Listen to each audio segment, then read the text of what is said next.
the promised land. 40 years they walked and walked.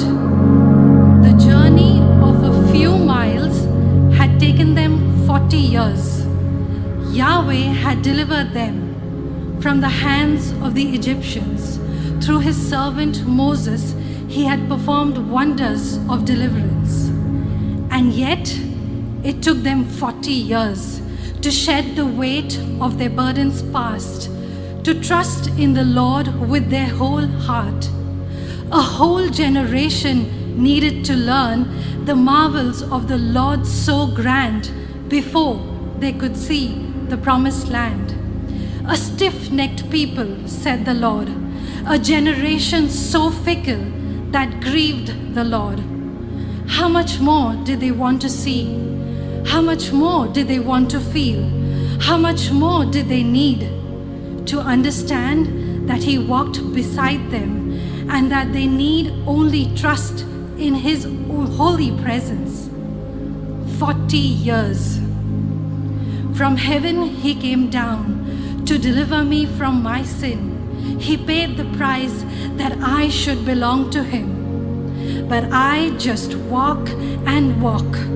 The journey of a few miles I take a decade to crawl. I enjoyed the manna of your peace that rained down from heaven and put everything at ease. But the spirit of discontentment I let take over while it held me in its power.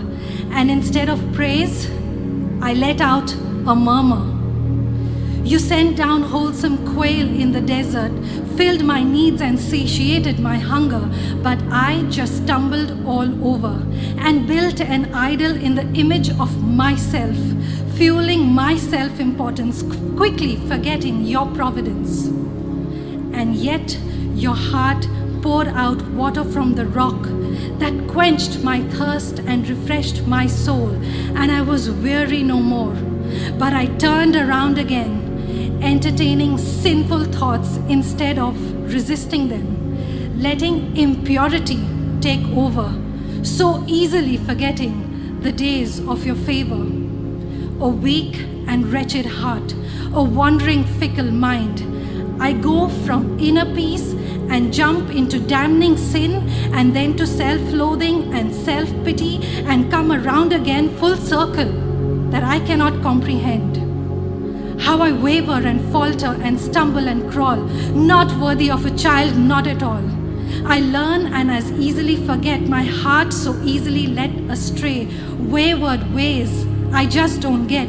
I don't deserve his love. I don't deserve his peace.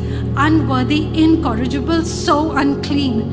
How can I even look at his face or even talk to him about my shame? Down and out, and that's where I'll be, down in the murky waters, left to my own devices, broken and defeated.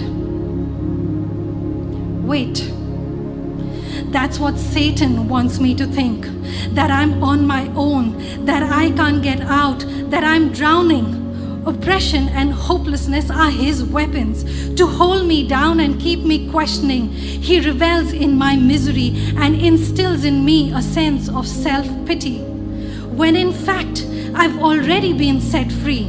I can stand, I can walk, I can run towards my Lord, uninhibited and guilt-free.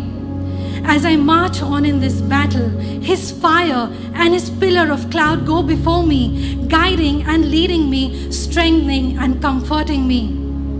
I may stumble and fall because I'm not perfect yet, but I won't stay down. I will raise my sword and in his name find the demons of this world.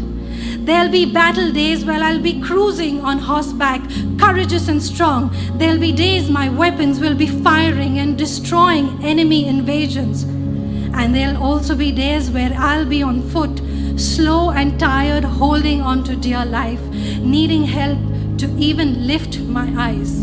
But I will not give up. I won't let Satan hold me down. I won't let him hold me back. I won't let him whisper discouragement in my ears. On God's word I will stand. With God's power I will fight. I will run and I will break down the walls. I will heed God's call. And when victory is in hand, I will meet him in the promised land.